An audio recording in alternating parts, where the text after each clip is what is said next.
بسم اللہ الرحمن الرحیم۔ السلام علیکم۔ سرزمین قصور میں بہت سے ایسے لوگ پیدا ہوئے جنہوں نے عالمی سطح پر اپنا نام روشن کیا۔ کچھ نے اچھے نام کے ساتھ، کچھ نے تصوف میں، اور ایک نام ایسا ہے جس نے گائیکی میں برے صغیر میں ایسا نام پیدا کیا کہ ان کے جانے کے بعد بھی ان کا کام باقی ہے۔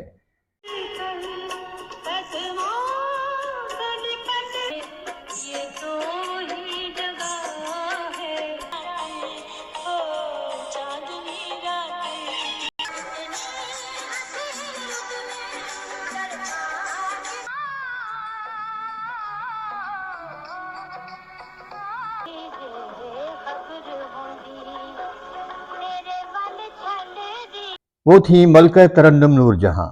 میں ہوں محمد زبیر اور آپ دیکھ رہے ہیں جھوک تماشا، اور آپ سے گزارش ہے کہ ویڈیو پوری دیکھا کریں۔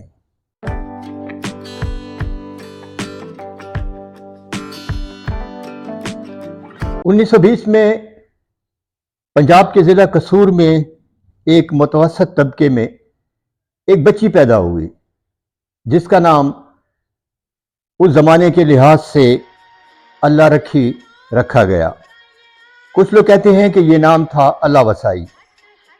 بہرحال جو بھی ہو، لیکن بعد میں ان کو جو نام دیا حالات نے، وہ بہت ہی خوبصورت نام تھا، یعنی کہ نور جہاں، دنیا کی روشنی۔ نور جہاں نے صرف 9 سال کی عمر سے اپنے کیریئر کا آغاز کیا۔ 9 سال کی عمر میں معروف موسیقار غلام احمد چشتی کی شاگردی اختیار کی۔ ان کی مشہور فلموں میں انمول گھڑی، جگنو، خاندان، گاؤں کی گوڑی، یہ تھی۔ انڈیا میں اور پاکستان میں دوپٹہ، کوئل، انارکلی جیسی مایا ناز فلموں میں انہوں نے کام کیا۔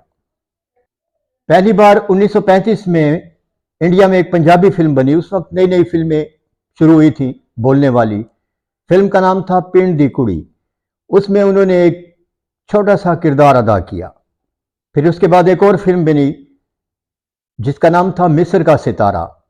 اس کے علاوہ 1937 میں ایک فلم بنی ہیر سیال، اس میں بھی انہوں نے ایک کردار ادا کیا۔ یوں نور جہاں اداکارہ کے طور پر متعارف ہوئیں۔ انڈیا میں جو فلم خاندان بنی تھی اس میں پہلی بار انہوں نے ہیروئن کا کردار ادا کیا۔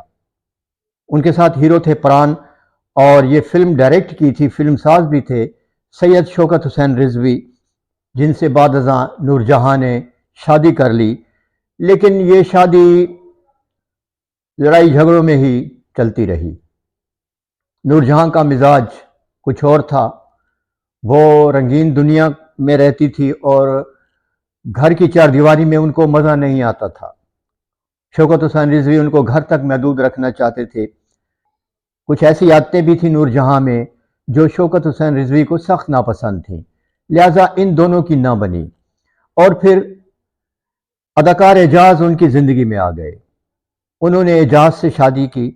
ان کے جو بچے ہیں وہ اعجاز سے بھی ہیں اور شوکت حسین رضوی سے بھی ہیں۔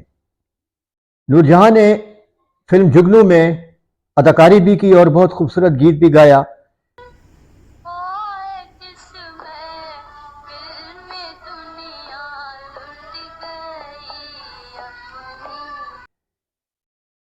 ان کی آواز میں ایک بہت پرانا نغمہ ہے جو گاؤں کی گوری میں شامل کیا گیا۔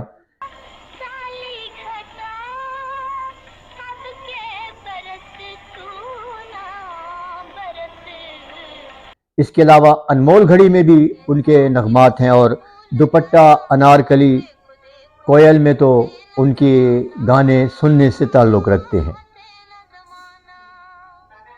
ملکہ ترنم نور جہاں بہت عاجز مزاج عورت تھی، بہت ہمدرد قسم کی خاتون تھیں۔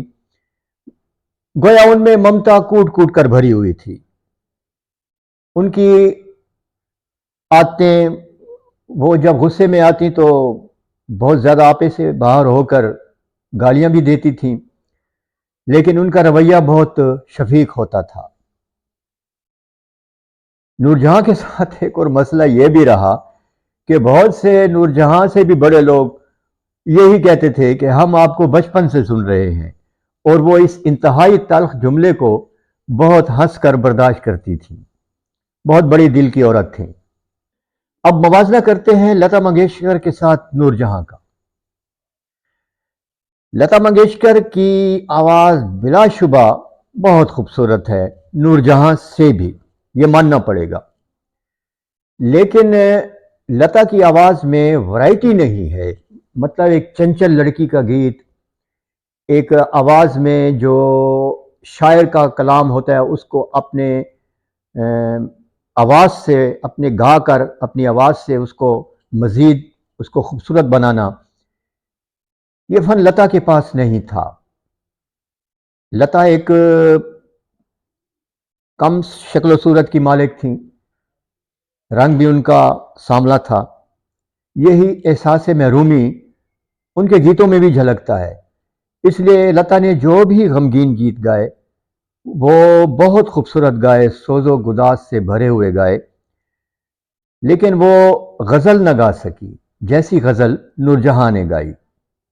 نور جہاں نوجوانی میں اتنی خوبصورت نہیں تھی جتنی وہ 50 سال کے بعد خوبصورت ہو گئی، اور نور جہاں چنچل گانے، شوخ گانے بہت خوبصورتی سے گاتی تھیں، اور جہاں گانے میں درد شامل کرنا ہوتا تھا، شاعر کے دل کی آواز کو اپنی آواز میں شامل کرنا ہوتا تھا، تو اس میں بھی ان کا جواب نہیں تھا۔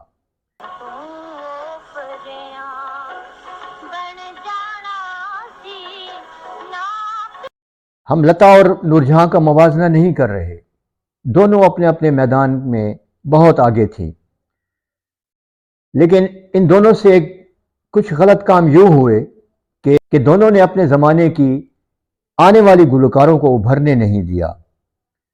لتا نے ہیم لتا کے ساتھ، سمن کلیان پور کے ساتھ اور رونا لیلا کے ساتھ بہت برا سلوک کیا۔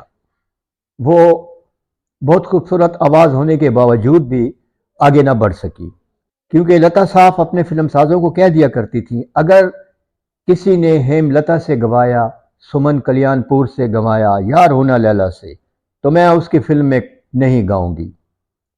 یہ دھمکی کافی ہوتی تھی، لہذا ہیم لتا کا اور سمن کلیان پور کا کیریئر تباہ ہو گیا۔ حالانکہ ان کی آوازیں ایسی تھیں کہ بعض اوقات بلکہ اکثر لوگ لتا، سمن کلیان پور اور ہیم لتا کی آواز میں فرق محسوس نہیں کر سکتے تھے۔ مثلا ہیم لتا کا ایک گانا ہے، اکھیوں کے جھروکوں سے میں نے دیکھا جو سانورے۔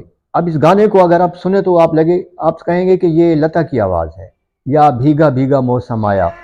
تو بات ہم کریں نور جہاں کی، یہی سلوک پاکستان میں نور جہاں نے کیا رونا لیلا کے ساتھ۔ نور جہاں کے سلوک سے تنگ آ کر وہ انڈیا گئیں، وہاں لتا نے ان کو ٹکنے نہ دیا، لہذا وہ واپس بنگلہ دیش چلی گئیں۔ حالانکہ رونا لیلا کی آواز ان دونوں سے بہت کم تھی، لیکن پھر بھی ان کو خوف تھا کہ کہیں یہ آگے نہ بڑھ جائے۔ تو نور جہاں کی وفات ہوئی 23 دسمبر سن 2000 کو، اور اس رات شب معراج تھی۔ اللہ تعالیٰ نور جہاں کے گناہوں کو، ان کی غلطیوں کو، انسانوں سے غلطیاں ہوتی ہیں، درگزر کرے، اور نور جہاں کو جنت الفردوس میں اعلیٰ مقام عطا فرمائے۔ ویڈیو آپ پوری دیکھا کریں، لائک کیجئے، سبسکرائب کیجئے اور شیئر بھی کیجئے۔ شکریہ۔